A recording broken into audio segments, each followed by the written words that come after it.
하나님의 말씀은 시편 103편 3절로 7절까지 보도록 하겠습니다. 시편 103편이 하나님을 찬양하는 거예요. 그래서 하나님 찬양에서 내 영혼아 여호와를 송축하라. 이렇게 앞선 단락에서 2절까지 송축하라. 이렇게 3번씩이나 얘기하는데 20절, 22절에도 또 이런 송축하라가 3차례 더 나와서 앞뒤로 이제 6차례나 나오고 있죠. 하나님을 찬송하라는 거예요. 찬송. 이제 하나님께 우리가 헤세드, 언약 관계에서 하나님이 우리에게 주시고자 하는 놀라운 인애, 자비, 사랑, 구속, 경우에 따라서 이렇게 여러 말로 번역이 되는 그 놀라운 그 하나님의 헤세드를 경험했기 때문에 우리가 그런 것입니다. 여기 3절로부터 우리가 7절 단락까지는 하나님께서 우리에게 헤세드를 내리시는데 그거를 위해서 하나님께서 하시는 일, 하나님의 사역이죠. 8가지가 이제 나오고 있습니다. 우리가 하나님을 믿으면 제가 한번 딱 물어보면 어떤 유익함이 있어요? 어떤 혜택이 있어요? 그러니까 이제 구원받는다 이렇게 얘기하잖아요. 예, 맞습니다. 구원받는데 여기에서 이제 주로 이제 여기를 보면 분사를 사용해서 하나님을 찬양하고 있어요. 용서하시고 치료하시고 속량하시고 관을 씌우시고 만족하게 하시는 분, 이런 분이라는 얘기를 이제 이렇게 얘기하고 있어요. 이게 다 우리가 누리는 구원받은 거에서 더 구체적으로 들어가서 우리가 누리는 거죠. 그래서 하나님 우리를 위해 하시는 일을 한번 보겠습니다. 하나님은 첫째 우리의 죄악을 용서하셔요. 3절입니다. 그가 내 모든 죄악을 사하시며 내 모든 병을 고치시며. 이제 죄악을 용서받는 것이 우리가 천국 가는 가장 기본적인 전제잖아요. 우리가 죄인으로서는 절대 갈 수가 없어요. 그래서 예수 그리스도께서 십자가 사역을 통해서 우리의 죄를 다 감당하시고 피 흘려 돌아가셨단 말이에요. 생명으로 우리 죄값을 속량하셨어요. 가장 기본적이고 중요한 혜택이 죄사함. 이 죄사함 하나만으로도 우리는 영원히 감격 감동 속에서 주님을 찬양할 수 있는 거예요. 여기에서 너의 모든 죄악이에요. 모든 죄악. 이 죄악이라는 이 단어는요. 이게 죄하고 그 죄의 결과를 총체적으로 다 아울러서 쓰는 말이에요. 죄악이라는 단어 원어 의미가 32편 1절이나 51편 2절, 90편 8절에도 똑같이 나오고 있어요. 하나님이 용서하실 수 없는 죄가 없어요. 주님이 우리 인간이 가진 모든 죄의 문제를 해결하는 것을 기쁘게 그렇게 하시는 분이세요. 다만 성령 해방죄 이거 하나는 하나님께서 절대 용서하지 않으십니다. 모든 죄는 다 우리가 용서받을 수 있다. 그래서 이 죄가 용서되면 우리는 하나님께 나아갈 수 있어요. 주님의 은혜의 보좌로 언제든지 나아갈 수 있습니다. 두 번째, 하나님은 우리의 병을 고치세요. 이게 출애굽기 15장 26절, 신명기 32장 39절, 이사야서 57장 18절로 19절, 예레미야 30장 7절에 나와요. 고치다, 치료하다. 이게 일상적으로 이제 육체적 병을 얘기해요. 앞에서 이게 죄 문제가 우리가 영적인 거나 심적인 병이잖아요. 그런 걸로 본다면 여기에서 이제 육체적인 병으로 우리가 이해할 수가 있어요. 이게 우리가 육체의 존재잖아요. 육체의 그릇 안에 썩어질 장막 안에 우리의 심령을 담고 있어서요. 육체의 고통을 우리가 극복하는 건 거의 불가능에 가깝다고 얘기할 수 있어요. 그래서 육체적 질병 굉장히 우리는 이게 우리의 걸림돌이 되는 겁니다. 근데 하나님이 우리가 기도한다고 해서 곧바로 항상 우리의 질병을 치료해 주시냐? 그렇지는 않으세요. 우리가 경험적으로 알잖아요. 하나님은 죄를 사하시고 먼저 영적인 죄, 그 다음에 육체적인 질병을 치료해 주세요. 그래서 우리가 영적인 죄, 구속함, 하나님께서 죄사함, 회개함으로 받으면 그 다음에 육체적 병도 치료해 주심을 기대해야 되는 거예요. 예수님께서도 병이 낫고자 찾아온 중풍병자를 어떻게 하셨어요? 죄를 먼저 사하셨어요. 그랬더니 사람들이 이건 말로 하는 거 누가 못하냐 이렇게 생각하니까 속으로 마음속 생각을 하시면서 어느 것이 더 쉽겠느냐, 제사하는 거 이런 말하고 육체적인 병을 고치는 것보다, 육체적인 병 고치는 건 아무것도 아니라는 거예요, 하나님께서 볼 때. 근데 인간의 입장에서 볼 때는 그게 말로만 하고 그 거짓이니까, 거짓으로 하는 거니까 그게 이렇게 쉬운 것 같지만, 하나님은 말이 곧 약속이니까 그렇지 않으셔죠. 그래서 마태복음 9장 1절로 8절에 보면 그 죄사함이 육체적 병 고치는 것보다 더 어렵다고 말씀하시는 거예요. 여기도 너의 모든 병에 있는 거예요.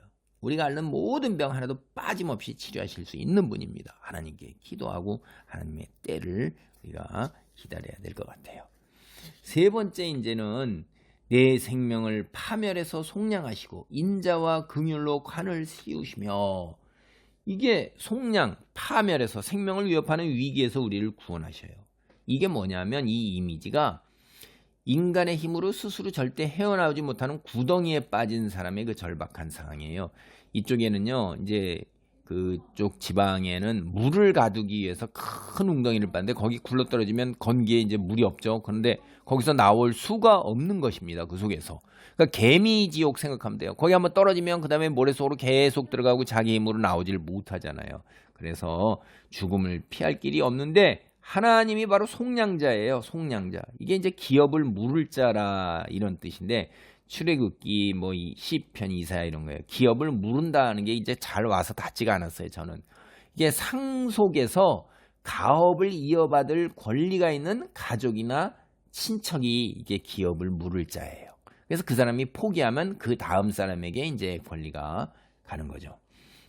룻기에 이제 우리가 알 수 있어요. 룻기에서 나온 사람, 룻이 기업을 물을 자, 이렇게 보아스가 가서 자기보다 먼저 앞서 기업을 물을 자에게 포기를 받고 나서 자기가 그 상속을 받죠. 그래서 자기 것이 없이 그 상속받은 자의 이름으로 가문을 일으켜 세우는 겁니다. 보아스가. 자, 하나님이 공경에 처한 사람을 마치 자기 가족이나 친척을 구하듯 기꺼이 구원하신단 말이에요. 네 번째, 하나님은 우리를 존귀하게 하셔요. 우리의 머리에 관을 씌운다 이거예요.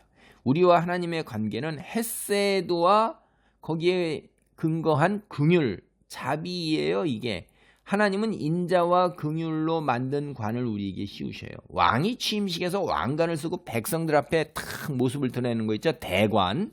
이게 바로 여기에 그런 상황이에요. 그러니까 하나님께서 인자와 긍휼로 우리를 존귀하게 하셨고, 인자와 긍휼로 우리를 보호하시고, 앞으로도 계속해서 그렇게 하실 것을 모든 사람이 보는 앞에서 다짐하는 행위가 면류관을 씌우는 거예요. 구덩이에서 죽음만을 기다리던 우리를, 비천한 우리를 존귀하게 세우셨다 하는 거예요.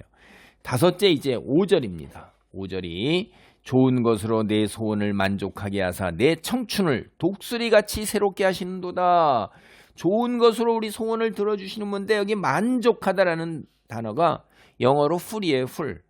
시컷 먹어서 더 이상 바랄 것이 없는 상황이에요. 이제 원하는 바를 우리가 원하고 기대하는 바 이상으로 채워서 더 이상 우리가 원하는 게 없는 그런 상황이에요. 그 다음에 뭘로 채우시죠? 선한 것이에요. 선한.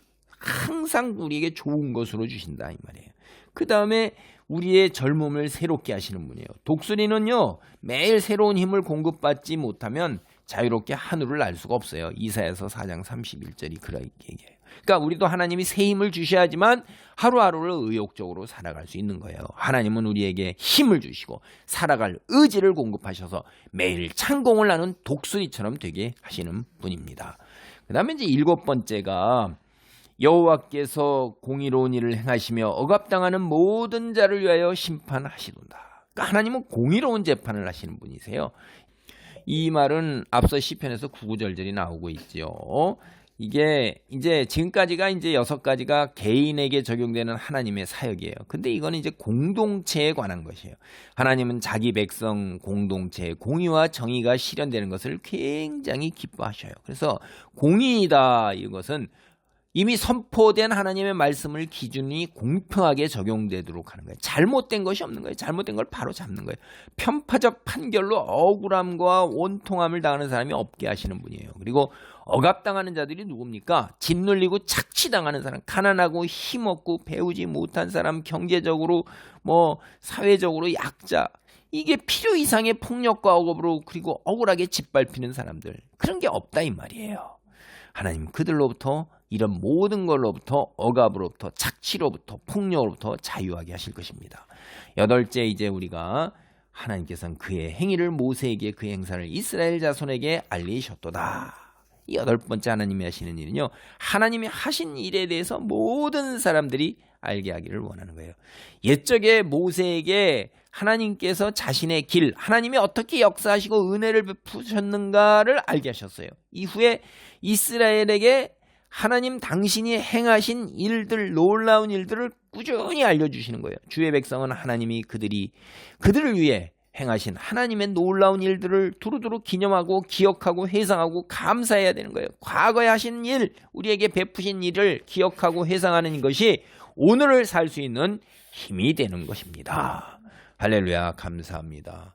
하나님 감사합니다. 하나님의 이 놀라운 8가지 일을 통하여 우리가 힘을 얻습니다. 날마다 하나님께 나아가는 놀라운 힘을 얻습니다. 주여 오늘도 역사하시고 힘으로 능력으로 덧입혀 주옵소서. 예수님의 이름으로 기도합니다. 아멘.